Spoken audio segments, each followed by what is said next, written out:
क्योंकि जितना निश्चय पावरफुल होगा उतना हम बहुत बातों उसमें याद बल्कि बहुत अच्छा कर सकते हैं। निश्चय का संस्कार डेवलप करना होता है। क्वेश्चन करना एक बात है, लेकिन निश्चय ये स्वयं का नेचर होता है। तो आज देखें हम अपने आप को कि मैं बाबा की निश्चय बुद्धि बच्ची हूँ। चेक करें। चलो 24/4 मीठे बच्चे, अब तुम ऐसी दुनिया के मालिक बनते हो जहां कोई हद नहीं। योग बल से सारे विश्व की राजाई लेना क्या है ये? योग बल से सारे विश्व की राजाई लेना, यह भी वंडर है ना। विश्व की राजाई मिलती है योग बल से। इसलिए बाबा कहते हैं ना, राजाई लेना बड़ी बात है, बाकी उसके सामने सब कुछ छोटा है। राजाई लेने का मतलब ये, हमारी राजाई कैसे होती है कि एक प्रांत केवल मालिक की बात नहीं है, लेकिन हमारे सामने दूसरे कोई राजा होते ही नहीं है। ये है राजाई। अच्छा, प्रश्न है, ड्रामा के किस बंधन में बाप भी बंधा हुआ है? कई बार बाबा उस बात को कहते हैं, बच्चे मैं भी बंधा हुआ हूँ। ड्रामा के किस बंधन में बंधा हुआ है बाबा?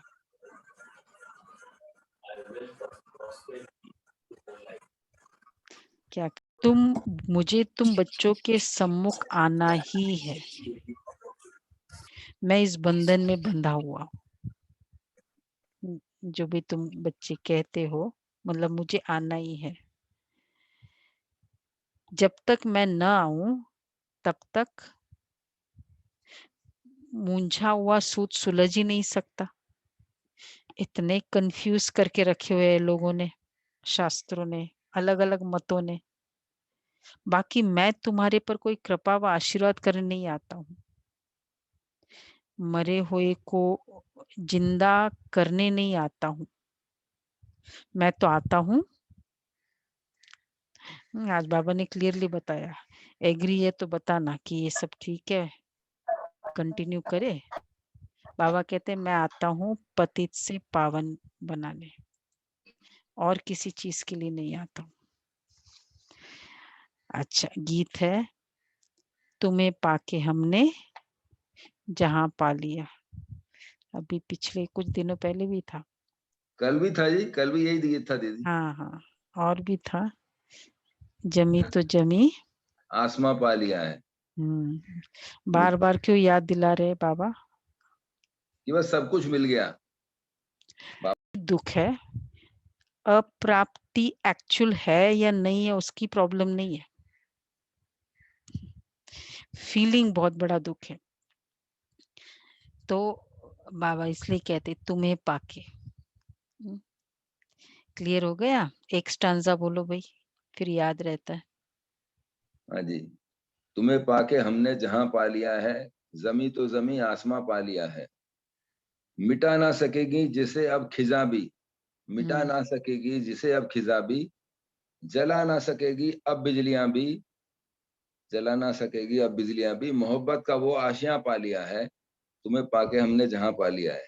हम्म जमाने के गम, ये अप्रोप्रिएट है दीदी, जमाने के गम प्यार में ढल गए हैं, जमाने के गम प्यार में ढल गए हैं, उम्मीदों के लाखों दिए जल गए हैं, उम्मीदों के लाखों दिए जल गए हैं, कि जब से बाबा तुम्हें मेहरबान पा लिया है, तुम्हें पाके हमने सब कुछ पा लिया है, जहां हम्म, पा लिया है। हाँ, ये है ना। जी। अच्छा, वेरी गुड। ओम शांति। अब ये वाली फीलिंग हमको प्रैक्टिकल में लगे। गीत के अक्षर सुन करके तुम बच्चों के सुना ना, गीत के अक्षर, उम्मीदों के साथ दिए जल गए हैं, और उम्मीदों के लाखों दिए जल गए हैं हम्म, कि जब से तुम्हें मेहरबा पा लिया। हाँ, तो गीत के अक्षर सुन करके क्या होना चाहिए बच्चों को? तुम खुशी बच्चों होनी के चाहिए। रोमांच खड़े हो जाना चाहिए, क्योंकि सम्मुख बैठे हैं, मिल गया। सारी दुनिया में भल कितने भी विद्वान पंडित आचार्य है, कोई भी मनुष्य मात्र को ये पता ही नहीं कि बेहद का बाप हर 5000 वर्ष के बाद आते हैं। बच्चे ही जानते हैं, बच्चे कहते भी है, जैसा हूं वैसा हूं तुम्हारा हूं। बाप भी ऐसे कहते हो, जैसे हो वैसे हो, मेरे बच्चे हो। तुम भी जानते हो वह सब आत्माओं का बाप है। सब पुकारते हैं तो बाप समझाते हैं। देखो रावण का कितना परछाया है, एक भी समझ नहीं सकते कि जिसको हम परम पिता परमात्मा कहते हैं, फिर पिता कहने से खुशी क्यों नहीं होती है? ये भूल गए हैं, वो बाबा ही हमें वर्षा देता है। बाप खुद ही समझाते हैं, ये इतनी सहज बात भी क्यों कोई समझ नहीं सकते? बाप समझाते, ये तो वही है जिसको सारी दुनिया पुकारती है। ओ खुदा, हे राम, ऐसे पुकारते पुकारते प्राण छोड़ देते हैं। यहाँ वह बाप तुमको पढ़ाते हैं, जिसको इतना कुछ कहा, इतना पुकारा, इतना बुलाया, और फिर बाबा कहते कि वो बाप तुमको पढ़ा रहे हैं। तो तुम्हारी बुद्धि वहां चली गई। बाबा आया हुआ है, कल्प पहले मुआफिक, कल्प कल्प बाबा आकर पतित से पावन बनाए, दुर्गति से सदगति में ले जाते हैं। गाते भी है ना, सर्व का सदगति दाता। अभी तुम बच्चे उनके सम्मुख बैठे हो, कितने सारे पॉइंट्स बाबा ने कहा। माझं मेरा नाही पाठवली कौन से पॉइंट्स बाबा ने कहा कि देखो, जो 5000 वर्ष के बाद आया, दूसरा जिसको ओ खुदा, हे राम, ये सब कहते हैं, भक्ति तो सबने की, और कुछ नहीं, भक्ति करते हुए देखा तो है ना, वो सामने है। और तीसरा बाबा ने कहा कि कल्प पहले मुआफिक, पतित से पावन बनाने वाला, सदगति दाता आ चुका है। अभी तुम बच्चे उनके सम्मुख बैठे हो, तो तुम हो मोस्ट बिलवेड स्वीट चिल्ड्रन। भारतवासियों की तो बात है, बाप भी भारत में ही जन्म लेते हैं। बाप कहते हैं मैं भारत में जन्म लेता हूं, तो जरूर वही प्यारे लगेंगे ना। जहाँ का जन्म स्थान होता है ना, वहां के लोग बड़े अच्छे लगते हैं, मतलब एक तरह से एक कनेक्शन रहता है, अपनापन होता है। तो बाबा भी क्या कहते हैं मैं भारत में जन्म लेता हूँ, तो भारतवासियों से प्यार होगा ना। तो कोई अभी, चलो हम तो खैर भारतवासी है अभी, पर जो विदेशों में जन्म लेते वो क्या सोचेंगे फिर इसको?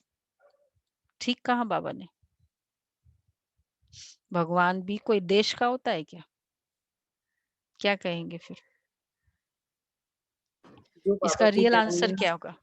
जो बाबा के ज्ञान में विदेशी हैं वो भी भारतवासी हैं दीदी। हाँ, द्वापर युग से हम थोड़ा बिछुड़ गए हैं, तो कोई टर्की चला गया, कोई अफगानिस्तान चला गया, कोई दुबई चला गया, कोई कहाँ चला गया, पर है तो सब सतयुग में तो सब इकट्ठे ही रहते थे।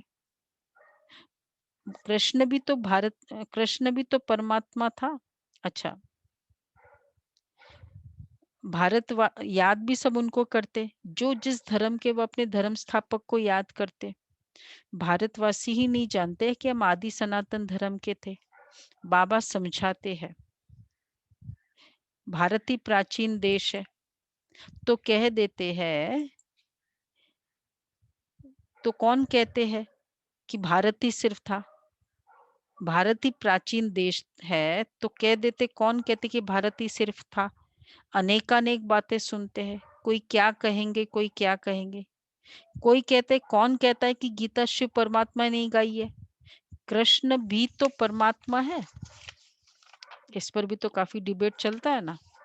उसने गाई, परमात्मा सर्वव्यापी है, उनका ही सारा खेल है, भगवान के सब रूप है, भगवान ही अनेक रूप धर लीला करते हैं। अब देखो कितने सारे मिथ्स है। भगवान जो चाहे सो कर सकते हैं, अभी तुम बच्चे जानते हो। भगवान जो चाहे, कितने सारे मिथ है, ये सारे रूप भगवान के है, लीला भगवान की है। ये जो भी हो रहा है ना, सब उसकी लीला है। प्रभु तेरी लीला अपरंपार।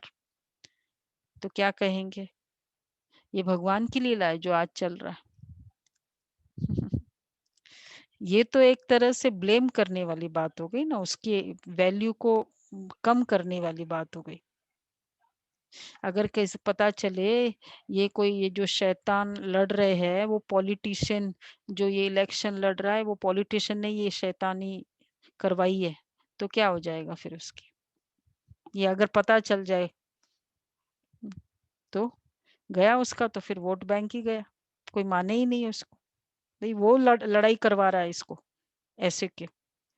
तो भगवान ने ये लीला रची, ये उसकी लीला है, तो ये तो एक उस तरह से एक इंसल्ट हो गया ना।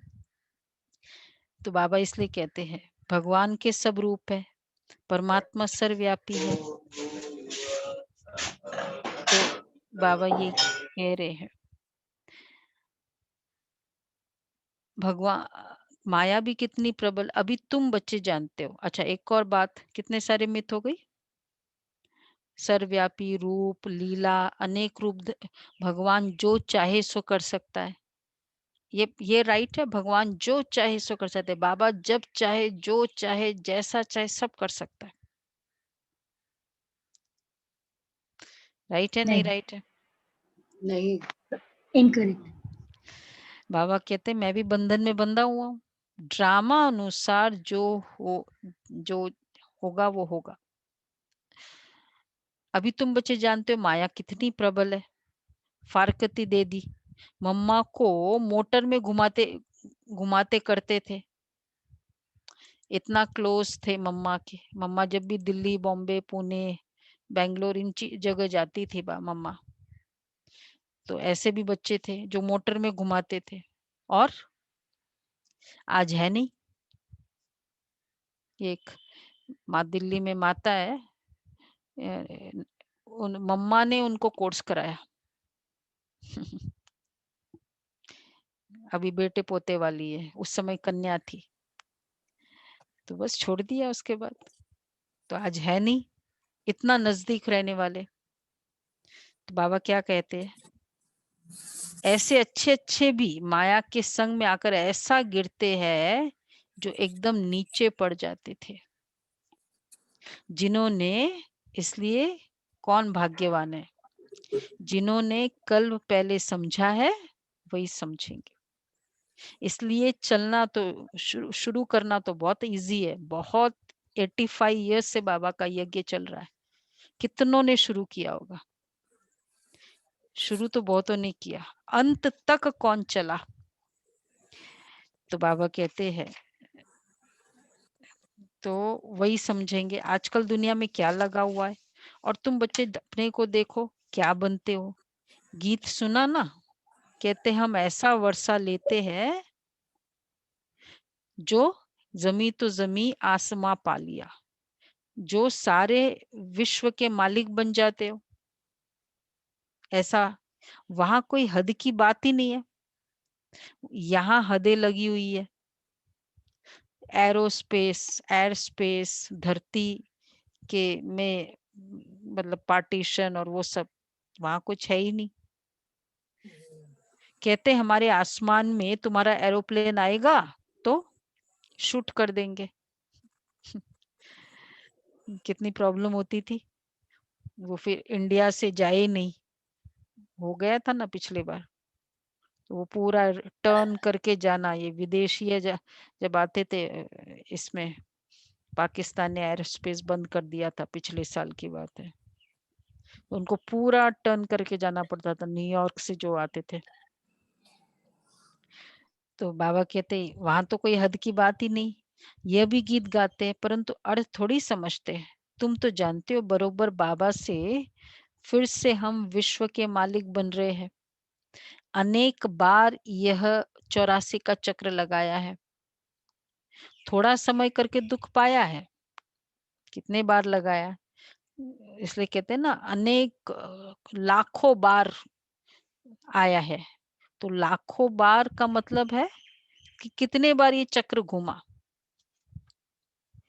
सुख तो बहुत है, इसलिए कहते हैं, बाबा कहते तुम बच्चों को अपार सुख देता हूं, अब माया से हारो मत। बाप के बच्चे ढेर है, अब तो सब तो एक जैसे नहीं सपूत हो सकते। कोई को 5-7 बच्चे होते हैं, उनमें 1-2 कपूत होते हैं, तो माथा ही खराब कर देते हैं। इतने सारे बच्चे, तो बाबा कहते एक भी अगर कपूत निकला तो क्या हो जाता है।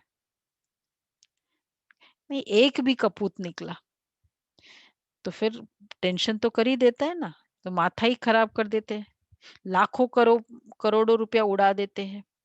बाप एकदम धर्मात्मा, बच्चे बिल्कुल चट खाते में। बाबा ने ऐसे बहुत मिसाल देखे। बाबा गृहस्थी तन भी तो बाबा ने ऐसा लिया ना, गृहस्थी का तन, तो ऐसे बहुत सारे मिसाल थे। कहाँ बाबा और कहाँ ऐसे। तुम बच्चे जानते हो सारी दुनिया बेहद बाप के बच्चे हैं। तो बाप कहते मेरा बर्थ प्लेस ये भारत है, हर एक को अपनी धरती का कदर रहता है ना। दूसरी कोई जगह शरीर छोड़ते हैं तो फिर उनको अपने गांव में ले आते हैं। बाप भी भारत में ही आते हैं। धरती का कर देखो, भारत की महिमा भगवान को खुद को कितना है। तो बाबा कहते हैं कि कितना जैसे होता ही है ना अपने देश का, तो बाबा भी भारत में आते, कहीं भी शरीर छोड़ते वो फिर एरो वापस बाय एयर एम्बुलेंस से लेकर आते। तुम भारतवासियों को फिर से बेहद का वर्षा मिलता है। तो अब तुम बच्चे कहेंगे ना, हम फिर से सो देवता विश्व के मालिक बन रहे हैं। हम मालिक थे, अब क्या हाल हो गया है, कहां से कहां आकर पड़े हैं। जस्ट इमेजिन करो, मालिक थे, 84 जन्म भोगते भोगते अभी देखो क्या हाल हो गया है। ड्रामा को तो समझना है ना, कोई शक्ति नहीं रही आत्मा में। इसको कहा जाता है हार और जीत का खेल। भारत का ही यह हाल है, इसमें तुम्हारा पार्ट है। तुम ब्राह्मणों का सबसे ऊंचते ऊंच पार्ट है इस ड्रामा में, हाईएस्ट पार्ट है। क्यों हम ब्राह्मणों का कैसे कहेंगे, कैसे प्रूव करेंगे हाईएस्ट पार्ट है? क्योंकि हम ही 84 जन्म लेते हैं। 84 जन्म लेते इसलिए। और फिर सारे रोल्स मिले, ब्राह्मण, देवता, क्षत्रिय, वैश्य, शूद्र, सारे रोल्स मिले। और फिर एकदम शुरू से, तो इसलिए हीरो का पार्ट वैसे भी तो देवी देवता सत्तो प्रधान का पार्ट किसको मिला? हम आत्माओं को मिला। और फिर बहुत समय तक वो पार्ट मिला, तो ये भी इम्पोर्टेंट है। जा रहा है आज। बहुत समय तक वो पार्ट मिला तो भी इम्पोर्टेंट है। तो इसलिए बाबा कहते हैं कि हाईएस्ट पार्ट ये बहुत इम्पोर्टेंट, इसलिए तुम बच्चों का सबसे ऊंचा पार्ट है। तुम सारे विश्व के मालिक बनते हो, बहुत सुख भोगते हो, तुम्हारे जितना सुख और कोई भोग नहीं सकता। नाम ही है स्वर्ग, यह है नरक। यहाँ के सुख काग विष्ठा समान है। आज लखपति है, दूसरे जन्म में क्या बनेंगे कुछ पता थोड़ी है। यह है ही पाप आत्माओं की दुनिया। सत्युग है पुण्य आत्माओं की दुनिया, और मेजॉरिटी ये ऐसा ही होता है कि अभी जो सुख मिला है भोगो, खाओ पियो मौज करो केपीएम, और फिर बाद में देखा जाएगा। तो हो क्या रहा है, वो आत्मा केवल अपना बैंक बैलेंस स्पेंड कर रही है ना, आगे के लिए कितनी कमाई की है, आत्मा के साथ जो जाएगा वो तो नहीं कमाई की है ना उस आत्मा में। तो इसलिए बाबा ने कहा सत्युग है पुण्य आत्माओं की दुनिया, तुम पुण्य आत्मा बन रहे हो, तो बच्चे कभी भी पाप नहीं करना चाहिए ना। देखो अब बहुत इंपॉर्टेंट है, पुण्य आत्मा बन रहे हो, अब पाप की डेफिनेशन तो बाबा ने हमको कितनी गहराई से बताया है ईच एंड एवरी मुरली में। कौन सा था पाप? संडे की मुरली में जो बाबा ने बताया, महसूस किया लेकिन ऊपर ऊपर किया, ऐसों को माफी भी नहीं मिलती, विकर्म होता है। और तो इसलिए बाबा कहते हैं कभी भी पाप नहीं करना चाहिए, हमेशा बाबा से सीधा चलना चाहिए। ये बहुत इंपॉर्टेंट पॉइंट, अंडरलाइन कर लो। बाबा से ऐसे वैसे मत चले, जैसे वही मुरली में बाबा ने कहा बा हाँ अभी तो कर लो बाद में देखा जाएगा, अभी तो दे दो माफी। फिर बाबा ऐसे ही बोलते रहते हैं 6 महीने करो, 6 महीने का तो बाद में किया ही नहीं। ये क्या है? सीधा चलो, चतुराई से नहीं। तो बाबा ने कहा बाबा से सीधा चलो, और जिसको सब कुछ पता है, एक एक संकल्पों का पता है, उससे ऐसे चले।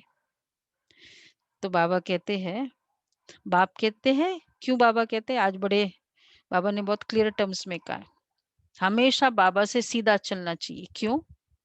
बाप कहते मेरे साथ धर्मराज सदैव है ही द्वापर से लेकर, कब से? सत्युग त्रेता में होगा, जरूरत नहीं। तो सत्युग त्रेता में मेरे साथ धर्मराज नहीं रहता, द्वापर में तुम मेरे अर्थ दान पुण्य करते आ रहे हो, ईश्वर अर्पण करते हो। तो गीता में श्री कृष्ण का नाम डालने से लिख दिया है श्री कृष्ण अर्पणम, रिटर्न देने वाला तो बाबा कहते हैं रिटर्न देने वाला तो एक बाप ही है। वैसे फाइनली अब हम मिनिस्टर को दे रहे हैं, वो छोटा मिनिस्टर है उसको दे दिया लेटर, प्रधानमंत्री के नाम का लेटर था, दे उसको दिया।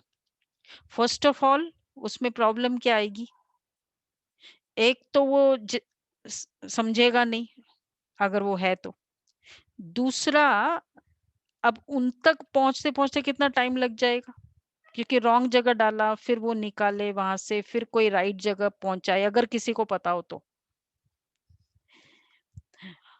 और तीसरा अगर मैंने जिसके तरफ, जैसे अगर मैंने इतना समझा विघ्न विनाशक उसको कहा है, तो वो उतनी ही लेवल के हमारे ऑफर्स होंगे ना। हमने ऑफर्स भी कितनी कही, बस ये ना अभी मेरा ये बीमारी है, भगवान निकाल दो बस, ठीक है। तो हमारी जो मिलने की फीलिंग्स, हमको प्राप्ति भी जो सोचते थे वो ज्यादा नहीं कर पाते थे। तो फिर ज्यादा से ज्यादा क्या कह दिया, मुझे मन की शक्ति दो, भाई मेरे को सद्बुद्धि दो, बस इतना ही मांगा हमने, क्योंकि सोचा यही मिल जाए तो ही बहुत है, यही हो जाए। तो हम मांगने वाला भी इतना अच्छे से नहीं बोल सकता था, और फिर रॉन्ग जगह किया। इसलिए बाबा कहते हैं कृष्ण अर्पणम, कि सब कुछ फिर से कृष्ण अर्पणम कह दो, ये रॉन्ग है। रिटर्न देने वाला तो एक बाप है, ईश्वर अर्पण कहना ठीक है, भगवान के नाम के तो फिर भी ठीक है, लेकिन एक पर्टिकुलर का नाम ले लिया ना, ईश्वर के कारण, सपोज आपको जिसका, इसलिए ना कभी कभी हम ये कॉर्पोरेट वर्ल्ड में होता है, मुझे डेजिग्नेशन से काम था, भाई रेलवे बोर्ड के चेयरमैन से काम है, और मैंने पिछला कोई चेयरमैन का नाम लिख दिया। रेलवे बोर्ड नहीं, पिछला चेयरमैन का नाम, और वो ये सोच के कि ये चेयरमैन है, तो क्या हो जाता है, हमें कई बार ऐसा होता था कि हमको पता ही नहीं था कब वो चेंज हुआ, वो मेंबर। लेटर दिया, 15 दिन हो गए, कोई जवाब ही नहीं। बोला वो तो उस नाम से है ना। मैंने कहा अच्छा तो ठीक है, आप तो पीए हो ना, आप तो समझते हो ना। बोला नहीं, नाम उसका है, ऐसे कैसे, बिल्कुल नहीं चलेगा। इससे तो अच्छा खाली डेजिग्नेशन लिखो तुम, वो चलेगा, चेयरमैन। ओके, नाम लिखने के बाद फिर तो बहुत बड़ा इंसल्ट हो जाता है। ऐसा ही होता है। कैसे गुलाब भाई कहाँ गए? ना मनोज भाई, ऐसा ही होता है ना, नाम से बहुत मैटर करता है। डेजिग्नेशन ओनली लिखो वो ठीक है। तो बाबा कहते हैं श्री कृष्ण अर्पणम कह दिया फिर थोड़ा रॉन्ग है। ईश्वर अर्पण कहना ठीक है, चलो नाम नहीं लिखो, भगवान तो कह दो। श्री गणेश अर्पणम कहने से तो कुछ भी मिलेगा नहीं। फिर भी भावना का कुछ न कुछ देता आया हूँ सबको। मुझे तो कोई जानते ही नहीं है। अभी तुम बच्चे जानते हो हम सब कुछ शिव बाबा को समर्पण कर रहे हैं। बाबा भी कहते हैं हम आए हैं आपको 21 जन्म का वर्षा देने। अभी है ही उतरती कला। रावण राज्य में जो भी दान पुण्य आदि करते हैं वह क्या है? रावण राज्य में जो भी दान पुण्य आदि करते हैं, क्या है वो? एक्चुअली दान पुण्य पुण्यात्माओं को नहीं देते। कला उतरती ही आती जाती है पापात्माओं से।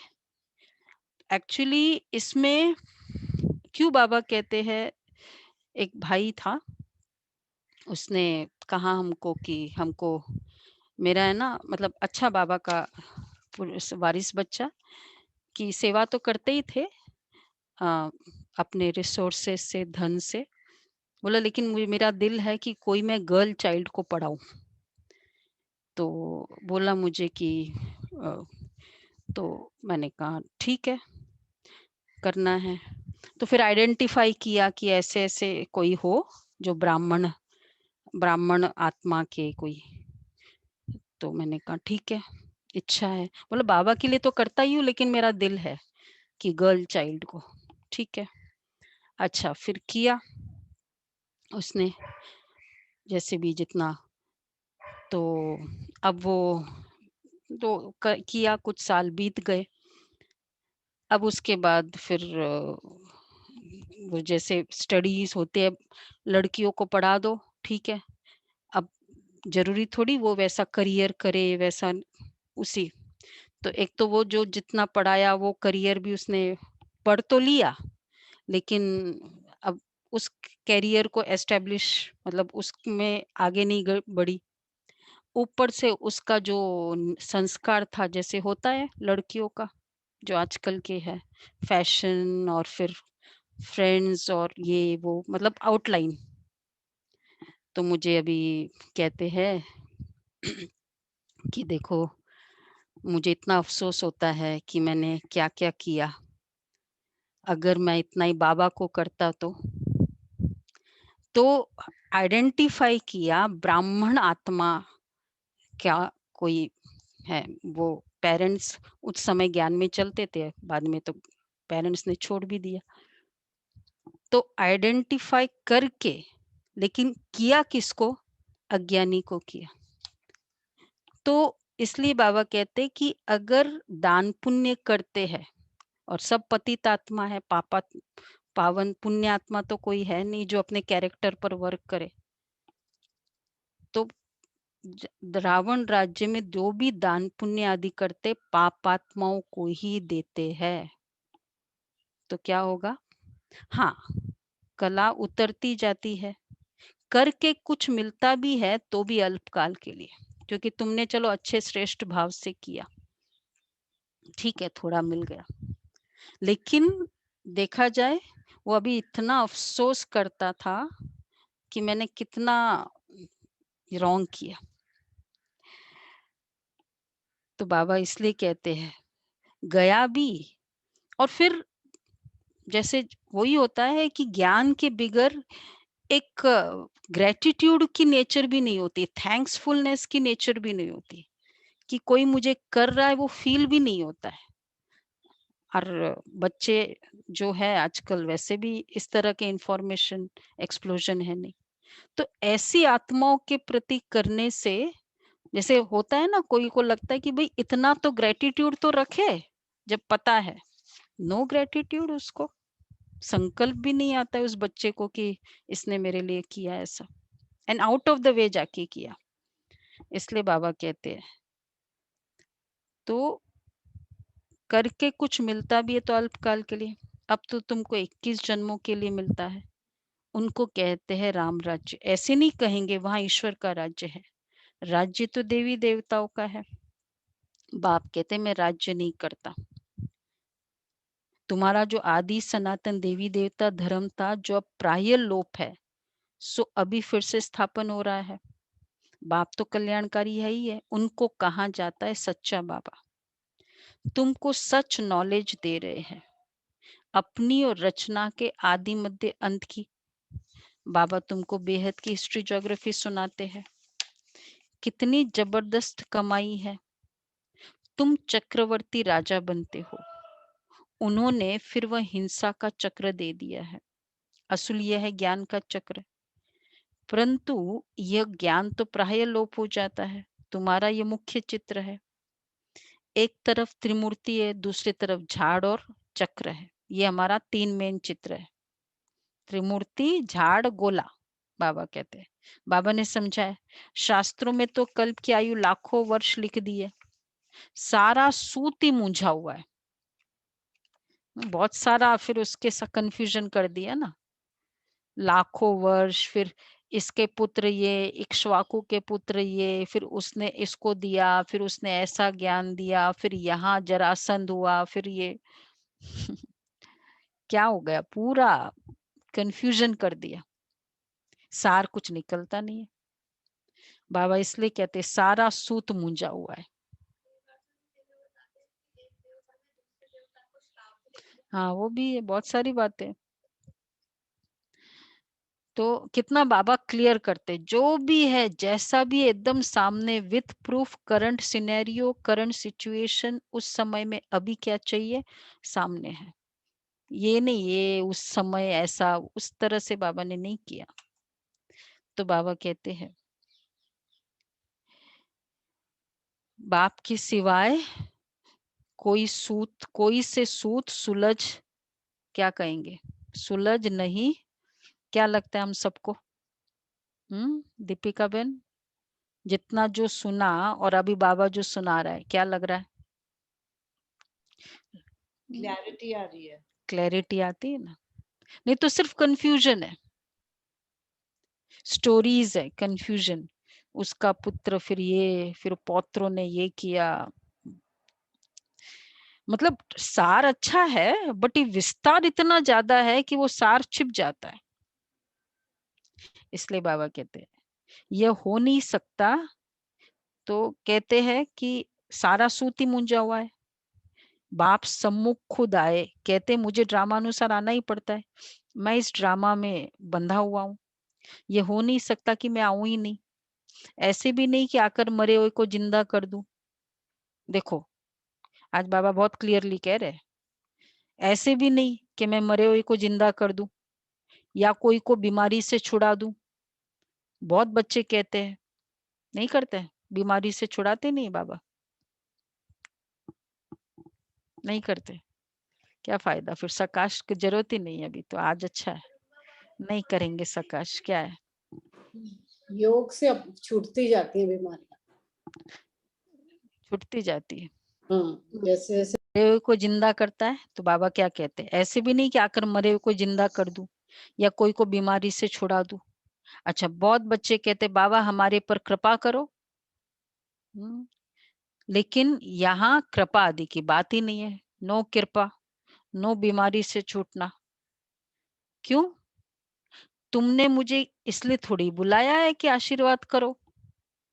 हमें कोई घाटा, बिजनेस में घाटा ना हो इसलिए बुलाया था बाबा को,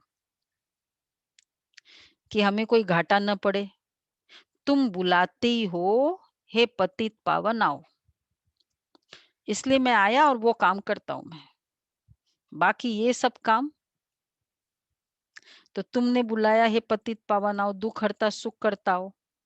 अच्छा, शरीर के दुख हरता तो डॉक्टर लोग भी होते, ठीक है। मैं कोई इसलिए थोड़ी आता हूँ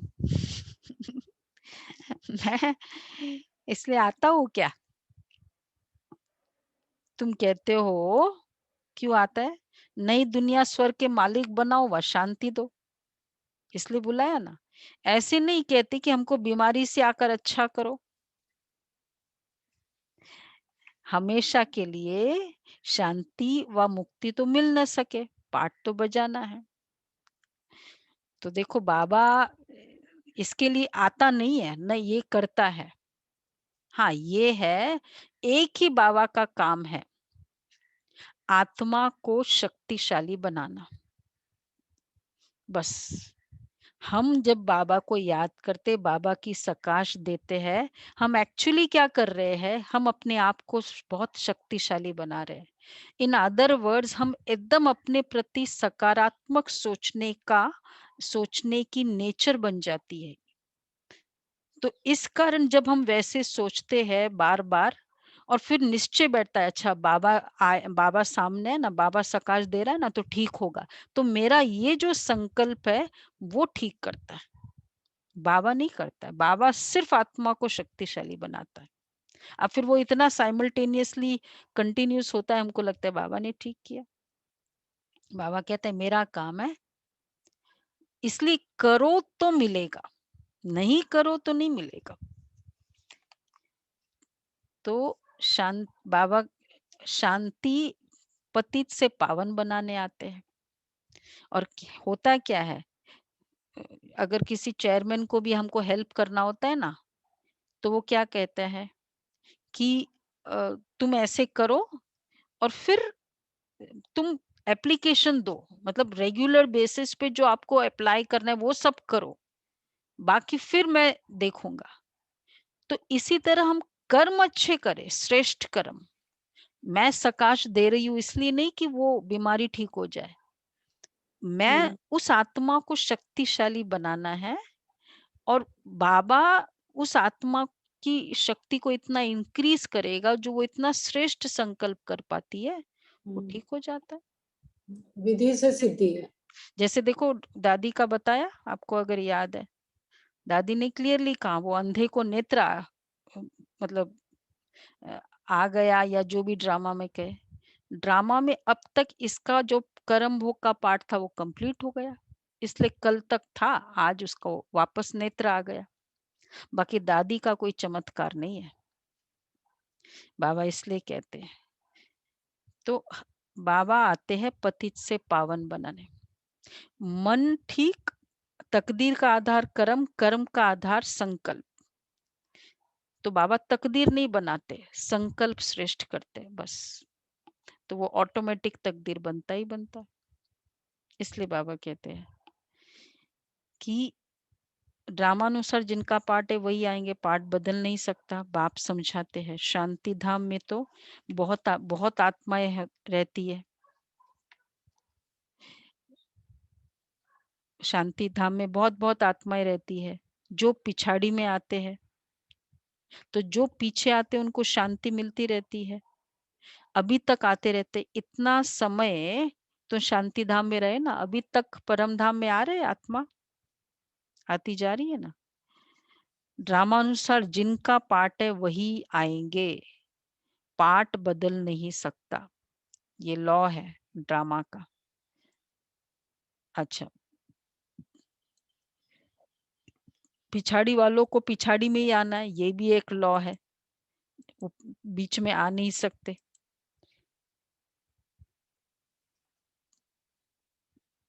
ये झाड़ बना हुआ है, ये चित्र आदि आदि जो बनाए हैं वो तुमको समझाना है। और भी चित्र निकलते रहेंगे। कल्प पहले मिसली निकलेंगे। 84 का विस्तार झाड़ में भी है, ड्रामा चक्र में भी है। अब फिर सीढ़ी निकाली है। मनुष्य तो कुछ भी नहीं जानते, बिल्कुल ही जैसे बुद्धू है। अब तुम बच्चों की बुद्धि में है परम पिता परमात्मा जो ज्ञान का सागर, शांति का सागर है, वो हमको इस तन द्वारा पढ़ा रहे हैं। एकदम क्लियर। बाबा ब्रह्मा के तन में बैठ के हमको पढ़ा रहे हैं। इमर्ज करे, इमर्ज है, एक्टिवेट करे। बाप कहते मैं आता ही उनमें हूं जो पहले पहले विश्व का मालिक था। तुम भी जानते हो बरोबर, हम भी ब्रह्मा द्वारा ब्राह्मण बनते हैं। गीता में भी ये बातें है नहीं। बाप कहते ये खुद ही नारायण की पूजा करने वाला था। ट्रेन में भी मुसाफरी करते थे, गीता पढ़ते थे। बाबा को गीता का इतना शौक है ना, स्टोरी में बाबा का बहुत आता है। मनुष्य समझेंगे। एक बार बाबा पता है ना कि जब वो निर्मल शांता दादी के साथ ट्रेन में सफर कर रहे थे, गीता पढ़ते थे, तो उस समय बाबा जैसे यदा यदा वाला श्लोक पढ़ रहे थे। पढ़ते पढ़ते बाबा एकदम पूरा वो पढ़ा, एकदम चुप हो गए, डीप साइलेंस में। तो पूछा दादी ने, निर्मल शांता दादी ने, बाबा क्या? बोला सचमुच क्या भगवान आएगा? आज ऐसा कलिकाल हो गया है। 36 में बोल रहा है कलिकाल हो गया। मतलब बाबा को इतना गहन विचार उस समय भी इतना चलता था। हम तो जैसे कैजुअली पढ़ लेते हैं ना, हाँ भगवान आते हैं, ये बहुत फील किया बाबा ने उस समय। तो बाबा कहते हैं ट्रेन में भी पढ़ते थे। अभी ये सब बातें बाप कहते हैं, कहाँ गया, पढ़ते थे। मनुष्य समझेंगे ये तो बड़ा धर्मात्मा है। अभी वह सब बातें भूलते जाते। फिर भी इसने गीता आदि पढ़ी है ना। बाबा कहते मैं सब जानता हूँ। अभी तुम ये विचार करो कि हम किसके आगे बैठे हैं। बोलो भाई किसके आगे बैठे? इमर्ज करो, बाबा एकदम सामने। कौन बैठा है मेरे सामने? तो पतित पावन विश्व का मालिक, ब्रह्मांड का मालिक, 2500 साल जिसको पुकारा, मेरे सामने बैठा है, मुझे पढ़ाने आया है। तो इसलिए संडे की मुरली तन मन धन संबंध का सौदा की मुरली में क्या बाबा ने कहा? उसके लिए बाबा ने क्या कहा कि जब कोई इतना मतलब जैसे भगवान के लिए लोग कहते कि ये ऐसे ही बोलते, कोई ऐसा थोड़ी होता है, कोई भगवान थोड़ी ऐसे आते हैं। लोगों को लगता है कि ये कोई, क्योंकि मतलब इतना सस्ते में मिल गया, इतना इजीली मिल गया। इतना इजीली कैसे मिल सकते हैं? तो देखो फील करो बाबा कौन मुझे बोल रहा है। जो आज बाबा ने कहा बाप से सीधा हो, सीधा रहना चाहिए। देखो बोल कौन रहा है हमको। अभी तुम ये विचार करो किसके सामने बैठे हैं, जिससे विश्व के मालिक बनते हो, फिर उनको घड़ी घड़ी भूल क्यों जाते हो? बाप कहते मैं तुमको सुनो 16 घंटा फ्री देता हूं। आज बाबा ने इनडायरेक्टली कहा 16 आवर्स में फ्री देता हूं, है ना। बाकी अपनी सर्विस करो। अपनी सर्विस करते हो गोया विश्व की सर्विस करते हो।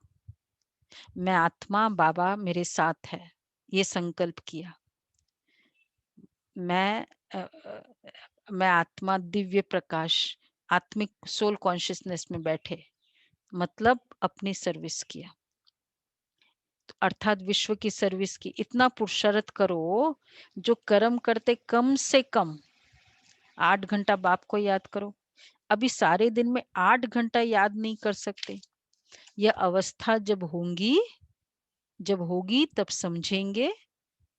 8 घंटा याद में, जिस दिन ये अवस्था होगी तब समझेंगे ये बहुत सर्विस करते हैं। देखो बाबा ने 8 घंटा कहा, 10-10 मिनट में 1 सेकंड तो करे। वैसे ये नेचर देखो, आप ट्राई करके देखना, ये धीरे धीरे कितनी बार बाबा जैसे फील होता जाएगा सामने है। अभी तो आज का पुरुषार्थ भी वैसा ही है। ऐसे मत समझो हम बहुत सर्विस करते हैं, भाषण बहुत फर्स्ट क्लास करते हैं, परंतु योग बिल्कुल नहीं। योग की यात्रा ही मुख्य है। बाप कहते सिर पर विकर्मों का बोझा बहुत है, इसलिए सवेरे उठकर बाप को याद करो। हाँ, 2 से 5 तक है फर्स्ट क्लास वायुमंडल, 2 to 5। आधा आत्मा रात को आत्माभिमानी बन जाती है, देह के झंझट नहीं है ना इतना, तो इसलिए आत्माभिमानी बन जाती है, जिसको नींद कहा जाता है। इसलिए बाप कहते जितना हो सके बाप को याद करो, देह की बातें भूल जाती है। अब बाप कहते मन मना भव, यह है चढ़ती कला का मंत्र। अच्छा, मीठे मीठे सिक्के लदे बच्चों प्रति माता पिता बाप दादा का याद प्यार, गुड मॉर्निंग। रूहानी बाप की रूहानी बच्चों को नमस्ते। हम रूहानी बच्चों की रूहानी बाप बाप दादा को दादा को नमस्ते, याद याद करो। प्यार, गुड गुड मॉर्निंग मॉर्निंग। और थैंक नमस्ते। यू बाबा, शुक्रिया thank you Baba. Baba, thank you. अच्छा, आज क्या धारण करना है? बाप से सीधा और सच्चा होकर चलना है। सीधा हो जाओ। क्यों बाबा ने कहा उसके साथ नेक्स्ट स्टेटमेंट क्या था, किसको याद है? बाप के साथ धर्मराज भी है। और संडे को क्या बोला बाबा ने? ऐसी चला मत लो, ऐसी माफी नहीं मांगो बिना महसूसता की शक्ति। माफी नहीं मिलेगी। क्यों? उस समय क्या बोला बाबा ने? फास्ट बोलो। संडे में चित्रगुप्त है सर। चित्रगुप्त है, अभी धर्मराज है बाबा ने कहा, और द्वापर से साथ में है धर्मराज बाबा के साथ। Very good. कल्याणकारी बाप के बच्चे हैं, इसलिए सर्व का कल्याण करना है, सपूत बनना है। दूसरा है कर्म करते भी कम से कम 8 घंटा याद में जरूर रहना है। कर्म करते भी 8 घंटा याद ही मुख्य है, इससे विकर्मों का बोझ उतरना है। ये आज हम थोड़ा पुरुषार्थ में बहुत अच्छे से थोड़ा सा करेंगे, क्योंकि बहुत जरूरी टॉपिक है, कोई मिस ना करे। याद ही मुख्य है। अच्छा, वरदान है पुरुषार्थ शब्द को यथार्थ रीति से यूज कर सदा आगे बढ़ने वाले श्रेष्ठ पुरुषार्थी भव।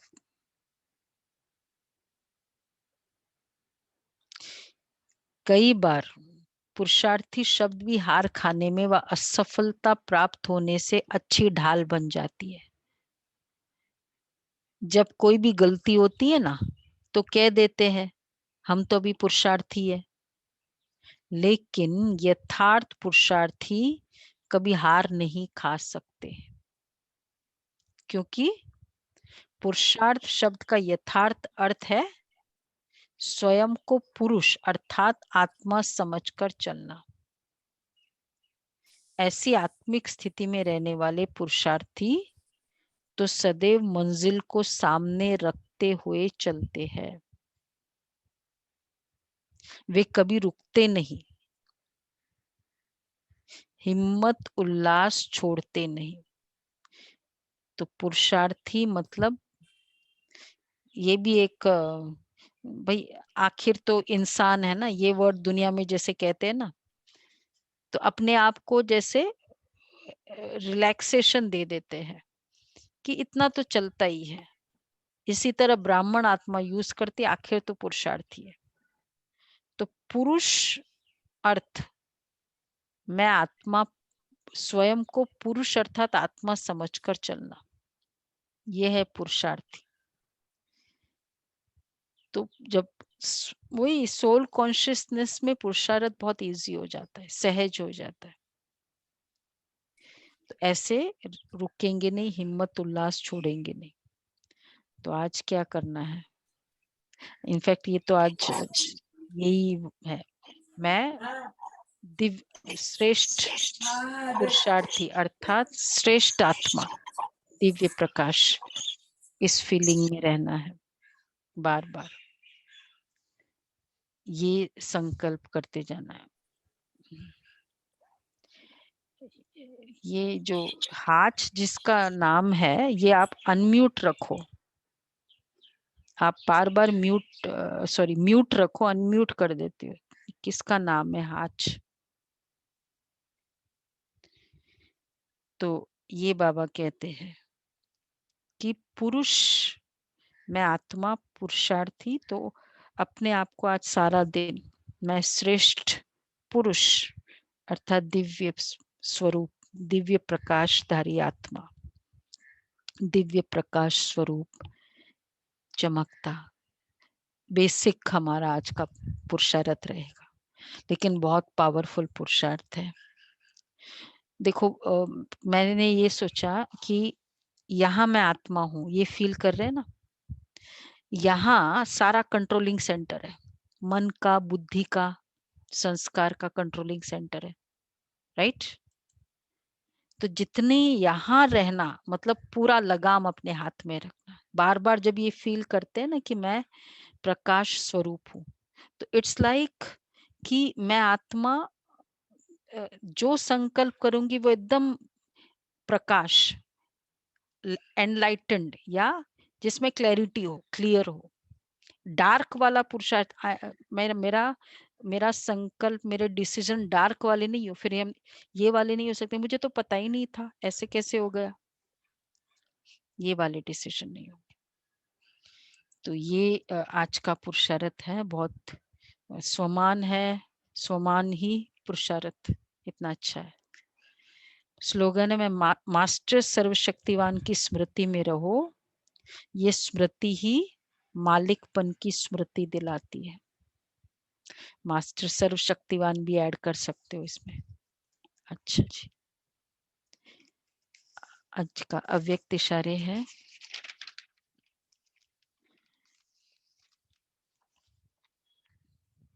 है 24 है ना आज। वर्तमान समय विश्व कल्याण करने का सहज साधन अपने श्रेष्ठ संकल्पों की एकाग्रता द्वारा सर्व आत्माओं की भटकती हुई बुद्धि को एकाग्र करना। सारे विश्व की सर्व आत्माएं विशेष यही चाहना रखती है कि भटकी हुई बुद्धि एकाग्र हो जाए, वह मन चंचलता से एकाग्र हो जाए। ये विश्व की मांग व चाहना तब पूरी कर सकेंगे जब एकाग्र होने का अभ्यास होगा। तो ये एकाग्रता का चल रहा है सीरीज, तीन दिन से चल रहे हैं एकाग्रता पर। तो एक ही श्रेष्ठ संकल्पों की एकाग्रता, ये अभ्यास करेंगे आज लास्ट में। वैसे आज सकाश का ये सेवा करनी है, तो जो संकल्प हम करते हैं उसमें ठीक है एकाग्रता, श्रेष्ठ संकल्प। जैसे मैंने किया कि मेरे आजू बाजू शील्ड है, बस एकाग्र। एकाग्र इन द सेंस मैं बिलीव कर लूं, एकाग्र नहीं कि 10 मिनट वो वही थॉट में रहूं फिर बाद में मुझे डर लगने लगा। मैं बिलीव करूं, एकाग्र मतलब ही फिर बाद में बुद्धि, जैसे कहते हैं ना कन्या का पता चल गया ये पति है, तो बुद्धि फिर एकाग्र हो गई, एकाग्र हो गई। अब मेरी बुद्धि इधर उधर नहीं जाती है। कोई घर लेना होता है, जब ले लेते फिर अब वहीं बुद्धि स्थिर हो जाती है। तो इसी तरह जो संकल्प हम कर रहे हैं उसमें एकाग्रता का मतलब, अब मैं संकल्प करूं बाबा मेरे साथ है, तो उस समय एकाग्रता तो खैर हो जाती है, पर फिर वो एक फीलिंग है कि यस बाबा साथ है। नाउ एक ही संकल्प, एकाग्रता, ये वाला संकल्प हम करेंगे। अच्छा जी, बाकी आज